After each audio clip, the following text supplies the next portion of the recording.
If you don't have plans for the weekend, yeah, right, then this is the time to start your holiday movie viewing. We've got 3 new releases that are guaranteed to be Oscar nominees. The Disaster Artist, Lady Bird, and 3 Billboards Outside Ebbing, Missouri have already won Critics Awards and likely will continue to be contenders throughout awards season. The secret, of course, is in the acting. Saoirse Ronan and Frances McDormand are guaranteed Best Actress nominations. James Franco is back in the hunt for Best Actor. All 3 are fascinating to watch. I want to go where culture is, like New York, or at least Connecticut or New Hampshire, where writers live in the woods. Get into those schools anyway. Mom! In Lady Bird, Greta Gerwig's fascinating coming-of-age drama, Ronan plays a 17-year-old in Sacramento, California. She's eager for a better life, but the cards seem stacked against her.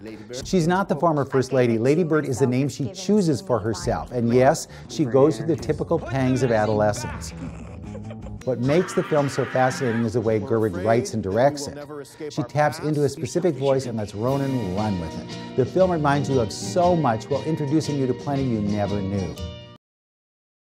Lucas Hedges plays a friend, but he's also Frances McDormand's son in 3 Billboards Outside Ebbing, Missouri. She plays the mother of a girl murdered 7 months earlier. Because she hasn't seen any movement in the case, she decides to buy 3 billboards questioning the police chief's inactivity. He objects, his friends object, and oddly, people in town object because it's just such a blunt maneuver. The 2 sides square off, and quickly we discover there's racism, sexism, and every other kind of ism thriving in Ebbing. I don't think those billboards is very fair. Some other poor girl's probably out there being butchered right now, but I'm glad you got your priorities straight. I'll say that. McDormand remains committed to her cause, and before you know it, she's attracting outside attention. The cops start moving in on her friends, and in time, the war has begun. Like so many of the Coen Brothers productions, 3 Billboards piles on quirky situations, and in time lets McDormand and Woody Harrelson as the police chief find common ground. Writer-director Martin McDonagh applies his clever storytelling ways on a film audience. While McDormand and Harrelson are extremely effective, Sam Rockwell as Harrelson's second-in-command shows the greatest growth. He's a racist who changes his stripes the hard way. 3 Billboards is a sign of the times. It's also a fascinating, effective film. Action! Action! Action! Action! You have to say it out loud. I can't hear it in here.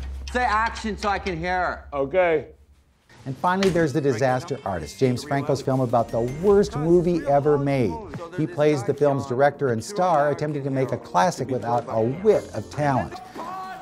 Franco uses an oddly engaging accent and a directing style that makes you want to see the original. Cut? Why you cut, Sandy? This is great. This is real acting. The Disaster Artist is a film for everyone who loves movies. It celebrates the best and the worst the business has to offer.